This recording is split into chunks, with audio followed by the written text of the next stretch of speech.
WWE announced last week before TNA Genesis that they were going all in with TNA for a partnership that we had kind of inklings of before. TNA and WWE tied together. We obviously saw people like Jordana Grace last year in the Royal Rumble. A couple of years before that, we saw Mickie James, who is the current active champion in the Women's Royal Rumble for TNA.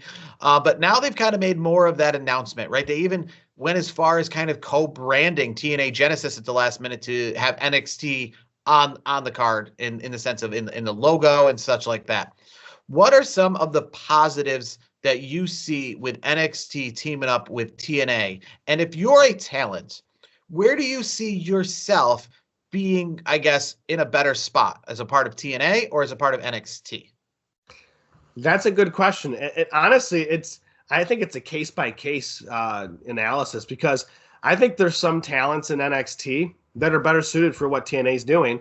And I also think on the other side of it, there are some talents that are, they're better suited for NXT than TNA. I think there's superstars. That's why the crossover is good, because you're not only you're exposing themselves, exposing different wrestlers to different audiences, but I feel like certain wrestlers, I just feel like fit the other brand better, if that makes sense. And a guy like Joe Hendry, I mean, I know he's like a big name right now. He won the championship this past weekend. And, not like he called out John Cena, but it was interesting that he put that out there with him and John Cena. And Joe Hendry, whenever he's done, with his run in TNA, I think he's the one example I'll give you that, because of how he's built himself into something very popular with the wrestling fan, the fans themselves, I think Hendry, it would be a better fit in WWE. Maybe not NXT per se, but more like Raw, SmackDown, because he's got a following. He's a good worker. I think he's pretty good on the mic. I think he has a good gimmick. I think everything checks the boxes. So Hendry, to me, I think he's a great flag bearer for TNA.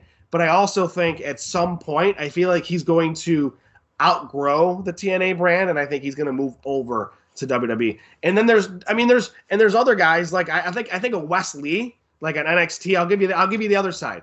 I think somebody like a Wes Lee would be perfect, going back to TNA more. I mean, that's where he got his beginnings before WWE and all that. I think he's more of a TNA type of talent, and I'm not saying that in a bad way, but with this crossover, you're cross-pollinating, but you're also putting particular wrestlers on a brand that I feel like their style meshes with better. And I will say too, with the TNA pay-per-view they just had this past weekend, looked like a pretty good audience. It feels like TNA is they got some pretty good momentum. I feel like they're packing things in, and it looks better on camera than AEW these days. That's just my take. They're going to do this upcoming Thursday for the first time in 8 years, a live Impact from San Antonio, Texas, of all places, right? So that should be interesting. The first time in 8 years they've had a live TV show, and that's obviously, that's the thing.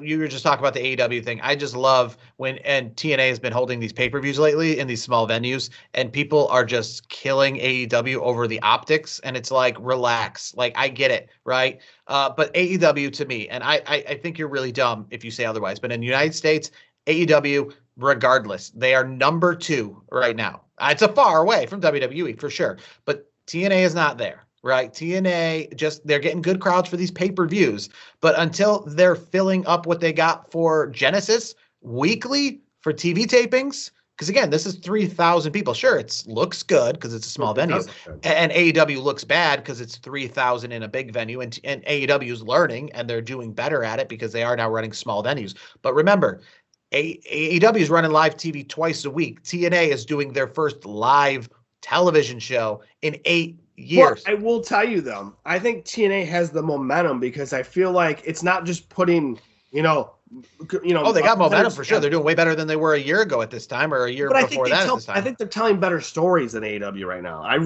agree with you there. I think the stories are good. I think the matches are better. AEW, sure, they have the Will Ospreays of the world, and they bring in some of some of the power from Japan, like New Japan, for example.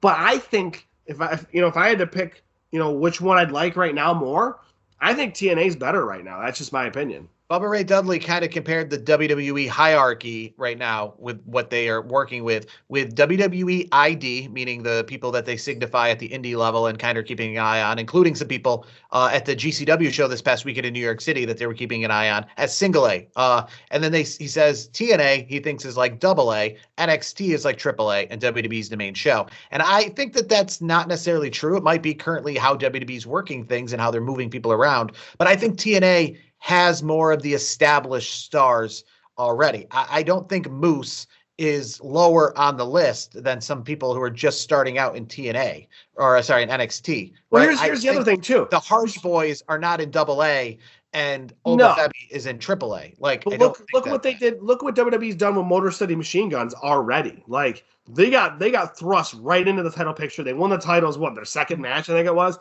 So to me, like you just made a great point because somebody like a Moose, he could come in right away and he could be a title contender in WWE. He's not, NXT, I think, is a developmental territory, and a lot of those people are brand new to wrestling. TNA is an alternative. A lot of those people are on their way out, have been wrestling for ever and ever and ever. And it's going to be curious because TNA, right, you wonder what they get out of this relationship. They get a lot of publicity, but the idea, right, is WWE wants to poach that talent, right? Yeah, so what is TNA going to get from?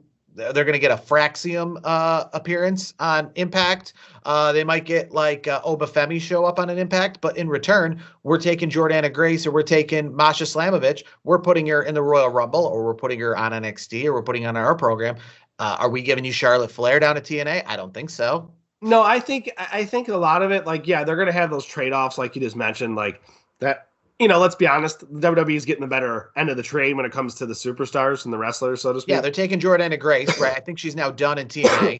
She's heading over to WWE. I think she's coming to the main roster in general. She was in the Royal Rumble last year, so I don't know why that's so weird to have her come here.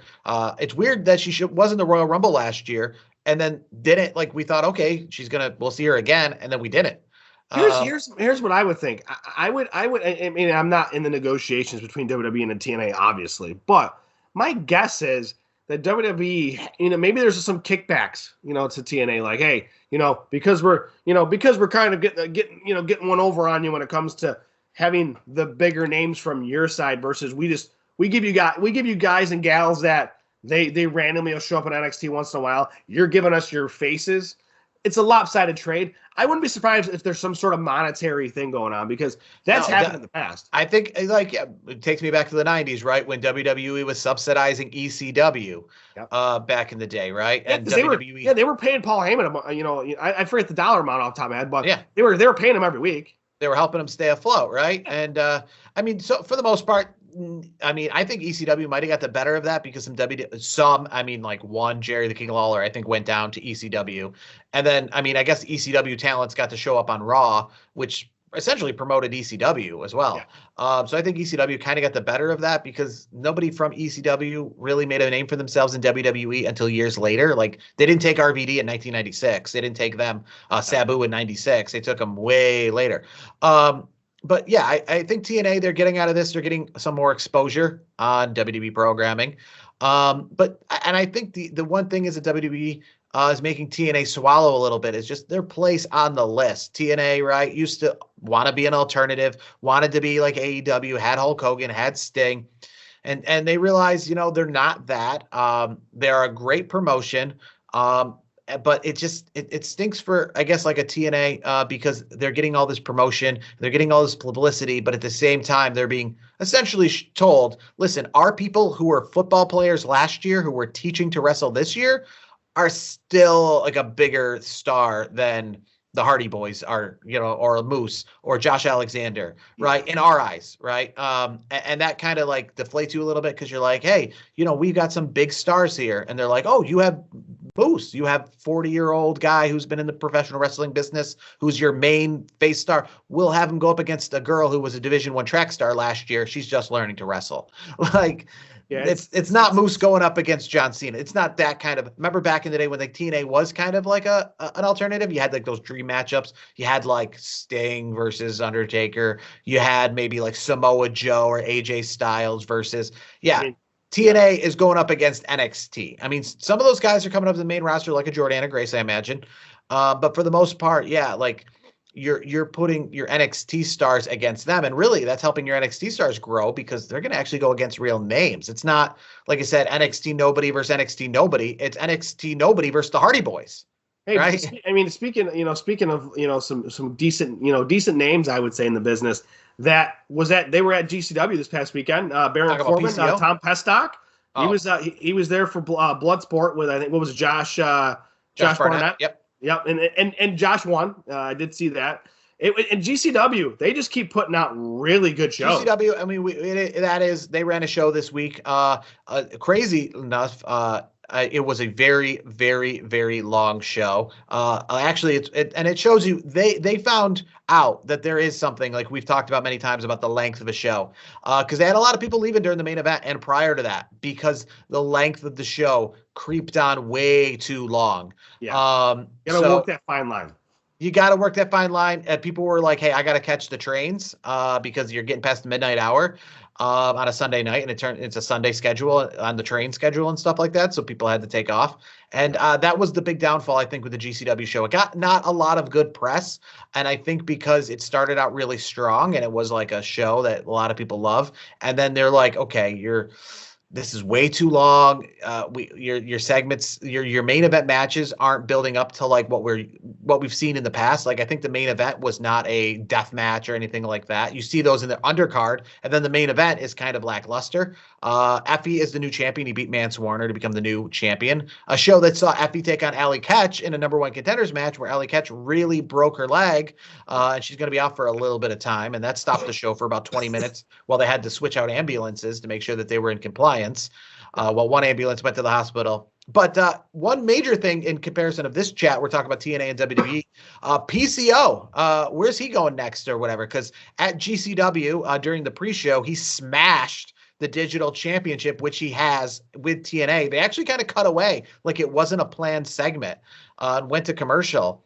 So I wonder what's that about. I'm just curious because TNA right now, right? Josh Alexander, he's, I think, on the way out the door. He announced Jordana Grace is heading up to the main roster, and PCO did what he did. So hopefully this little wave, I guess this little, break in the storm doesn't hurt TNA because they have a lot of momentum. And I hope they can ride this WWE tie to a good showing at the UBS Arena this summer for Slammiversary. Tickets have already gone on sale. They've been okay. I think they're trying to get 5,000. They've sold about maybe like 1,500 to 2,000, right? So it's not the 16,000 the arena can hold. But maybe as time goes on, maybe as we build closer to this show, things will change. I agree. And I hope they do. And I'm looking forward to this partnership. And I think why it's really great right now is because the Royal Rumble is next week. So I'm looking to see because that's a perfect spot to introduce talent that people maybe are familiar with, as well as the fact that, like we saw Jordana Grace last year, you bring her in. She doesn't have to win. She doesn't have to be on Raw now, but you can just bring her in for like a special cool appearance. And I think, like I said, if you brought in PCO, if he's still with the company, you brought in Moose, right? But we'll talk that on the Royal Rumble show next.